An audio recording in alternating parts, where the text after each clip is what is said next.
राज्यसभेचं तिकीट मिळत नव्हतं तेव्हा संजय राऊत यांनी रश्मी ठाकरेंना शिव्या दिल्या होत्या। शिंदेंचे शिवसेनेचे खासदार नरेश म्हस्केंचा खळबळजनक आरोप। एकनाथ शिंदेंच्या सर्वाधिक तक्रारी नरेश म्हस्केंनी केल्या होत्या। खासदार संजय राऊतांचा दावा, तर संजय राऊत फेकूचंद आहेत। उद्धव ठाकरे मुख्यमंत्री होऊ नयेत म्हणून राऊतांनी बैठक घेतली होती। खासदार नरेश म्हस्केंचा हल्लाबोल। शिवसेना पक्ष चिन्हावरील सुनावणी अंतिम टप्प्यात। थोड्याच वेळामध्ये पुन्हा सुनावणी होणार। कपिल सिब्बल कोर्टापुढे आणखी युक्तिवाद मांडणार आहेत। संविधान आणि कायद्यानुसार आम्हाला न्यायाची अपेक्षा आहे। शिवसेना पक्ष आणि चिन्हावरील सुनावणीवर राऊतांचं वक्तव्य, तर शिवसेना संपवण्याच्या दृष्टीने ठाकरेंच्या वकिलांकडून युक्तिवाद करण्यात येतोय। नरेश म्हस्केंचं प्रत्युत्तर आहे। रेवती सुळे आणि सारंग लखानी यांच्या रिसेप्शन सोहळ्यामध्ये राहुल, प्रियंका गांधी, खरगे आणि मोदींची भेट। रिसेप्शनमध्ये मोदींचा प्रियंका गांधींसोबत संवाद। मोदींकडून प्रियंका गांधींची विचारपूस, खरगेंचाही मोदींसोबत संवाद। आम्ही चर्चेसाठी तयार, विरोधकांनी पुढे यावं। लोकसभा अध्यक्षांना प्रश्नांसंदर्भात पत्र द्यावं। उद्या 3 वाजेपर्यंत उत्तर देऊ। विरोधकांच्या मागणीनंतर केंद्रीय गृहमंत्री अमित शहांचं उत्तर। विद्यार्थ्यांवरील लाठीचार्ज नंतर अमित शहा पहिल्यांदाच संसदेत बोलले। विरोधकांच्या गदारोळानंतर संसदेचं काम दुपारी 2 वाजेपर्यंत स्थगित। पॅलेट गन चालवण्याचे आदेश कुणी दिले याचं उत्तर शहांनी द्यावं। गृहमंत्री अमित शहा फक्त लेक्चर देत आहेत। राहुल गांधींची गृहमंत्री अमित शहांवर टीका। विद्यार्थ्यांवर कारवाईचे आदेश शहांनी दिले असल्यास राजीनामा द्यावा, राहुल गांधींची मागणी। पंतप्रधान नरेंद्र मोदींचा जेन झी तरुणाईला संदेश आहे, कधीही शॉर्टकटचा वापर करू नका, मोदींचा सल्ला आहे। रामनाथ कोविंद यांच्या आत्मचरित्र प्रकाशनाच्या वेळेस मोदींचा जेन झीला संदेश आहे।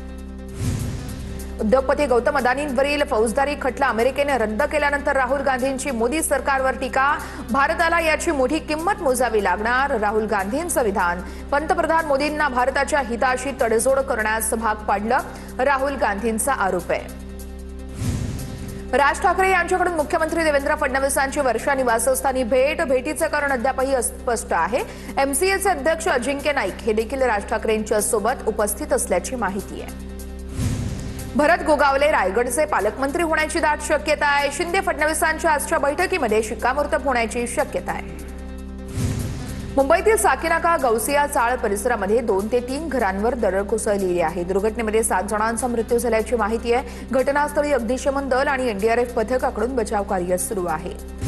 गडचिरोलीतील विद्यार्थिनींच्या सर्पदंश घटनेप्रकरणी गुन्हा दाखल झाला। धानोरा पोलीस ठाण्यात 3 जणांच्या विरोधात गुन्हा दाखल आहे। मुख्याध्यापक, अधीक्षक आणि अधीक्षिका या तिघांवर गुन्हा दाखल। आश्रमशाळेत निष्काळजीपणा दुर्लक्ष केल्यानं कारवाई करण्यात आली आहे। गडचिरोलीमध्ये सर्पदंश झालेल्या विद्यार्थिनींच्या प्रकृतीत सुधारणा झालेली आहे। नागपुरातील रुग्णालयात दीपिका मडावीवरती उपचार सुरू आहेत। एअरलिफ्ट करून दीपिकाला नागपूरच्या रुग्णालयामध्ये दाखल केलं होतं। सर्पदंशामुळे आश्रमशाळेतील 3 विद्यार्थिनींचा मृत्यू झाला होता। आश्रमशाळेमध्ये लहान मुलांना झोपायला बेड दिला जात नाहीये। आदिवासी विभागात सर्वाधिक भ्रष्टाचार होतो। आदिवासी मंत्री उईकेंना पदावरून काढलं पाहिजे। गडचिरोली सर्पदंश प्रकरणावरून संजय राऊतांची मागणी आहे, तर मृत मुलींच्या कुटुंबियांना मदत केली पाहिजे अशीही राऊतांची मागणी आहे। गडचिरोलीमध्ये सर्पदंश झालेल्या विद्यार्थिनीची आदिवासी विकास मंत्र्यांकडून भेट। अशोक उईके यांनी नागपुरातील रुग्णालयामध्ये जाऊन भेट घेतली आहे। दीपिका मडावीच्या तब्येतीची अशोक उईके यांनी विचारपूस केली आहे। गडचिरोलीमध्ये सर्पदंश झाल्यानं 3 विद्यार्थिनींचा झाला होता मृत्यू।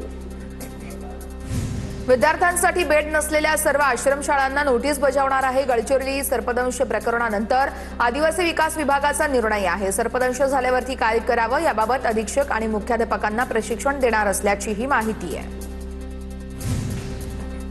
सरकार संविधानाप्रमाणे चालतं, दबावाने नाही। एकाचं ओरबाडून दुसऱ्याला असं करणार नाही। आरक्षणाच्या मुद्द्यावरून मुख्यमंत्री फडणवीसांची स्पष्ट भूमिका।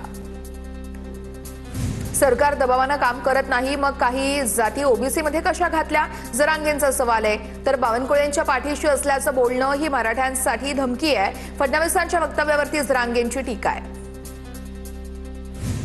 मागील 3 वर्षात राज्यामध्ये ओबीसी प्रवर्गातील 22,20,000 जात प्रमाणपत्र महसूल विभागाकडून वितरित करण्यात आली आहेत। संदीप शिंदे समिती स्थापन झाल्यापासून 2023 ते 2026 या काळामध्ये प्रमाणपत्र वितरित करण्यात आलेली आहेत।